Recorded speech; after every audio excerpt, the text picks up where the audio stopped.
A ação do JIC foi exatamente em dois bairros da cidade, no Castanheira e no bairro Igarapé, trabalho o qual reconduziu aqui para a central de polícia e deverá entregar à justiça 3 rapazes que, pelo entendimento jurídico, são foragidos do sistema prisional aqui do estado de Rondônia. São eles o senhor N.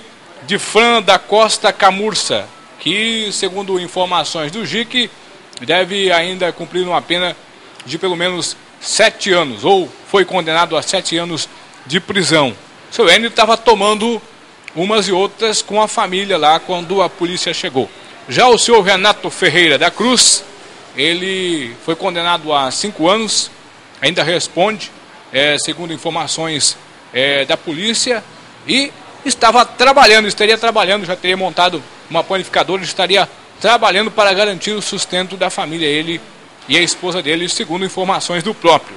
Também o senhor José Wellington Ramos Santos, condenado a 20 anos, segundo informações do JIC. Trabalho realizado com eficiência. Vamos conversar agora com um dos comandantes da operação.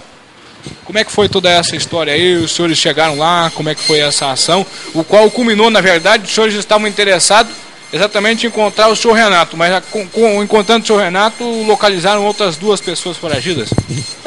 A princípio, o trabalho foi dividido em duas partes. O N foi localizado no bairro Castanheira e, a posterior à captura dele, fomos até o bairro Igarapé, onde capturamos os 2 rapazes na padaria, sendo que um é o proprietário e o outro se encontrava na condição de freguês no momento da prisão. Só que todos já são condenados pela justiça.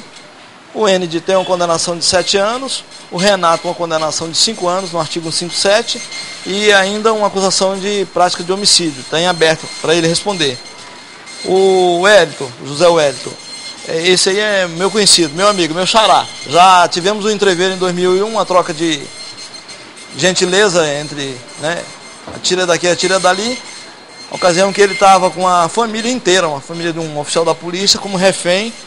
Ele e um outro elemento que já partiu dessa para melhor, como refém, pessoal como refém, e eles torturando uma criança de 4 anos para que a mãe pudesse entregar as joias, já que a mãe se recusava a entregar a joia. Joia essa que ela não tinha, ela já tinha a vida guardada a joia num local, fora da residência dela, já visando o final de semana, que era muito perigoso. Agora, essa história aqui, inclusive, você que nos acompanha aqui no plantão de polícia, essa história é conhecida. Inclusive, houve o caso, inclusive, de policial baleado, não foi nessa circunstância? Não, houve algum policial com ferimento, mas um dos infratores nesse dia pegou 5, 6 disparos de pistola, o parceiro dele, já é falecido, e conseguiu sobreviver. Ele, quando viu que a coisa não estava boa, se rendeu. Passado 7 anos depois, 8 anos, se encontramos hoje ele na condição de foragido. Mas no mais tudo certo, trabalho do JIC aí com expectativas positivas, agora aguardando o retorno dos indultados com o Natal, não é isso? O preso tem que entender uma coisa, nós não temos raiva do preso, nós somos contra o que ele comete. A partir do momento que eles pararem de cometer delito, são um cidadão comum e aceitam a sociedade igualmente qualquer outro. Comandante Afrísio, ficamos agradecidos. A situação é essa, Dr. de Franco. Nós nos encontramos aqui na Central de Polícia, como já falamos, acompanhando o trabalho do JIC, que esse ano, pelas expectativas que nós temos, tendo em vista o número de pessoas, os quais, de apenados que foram indultados e os que receberam essa licença de Natal e ainda não retornaram, as informações são de que o JIC terá muito serviço em 2010. As imagens são de Adriano Renato, Luiz Matiello para o plantão de polícia.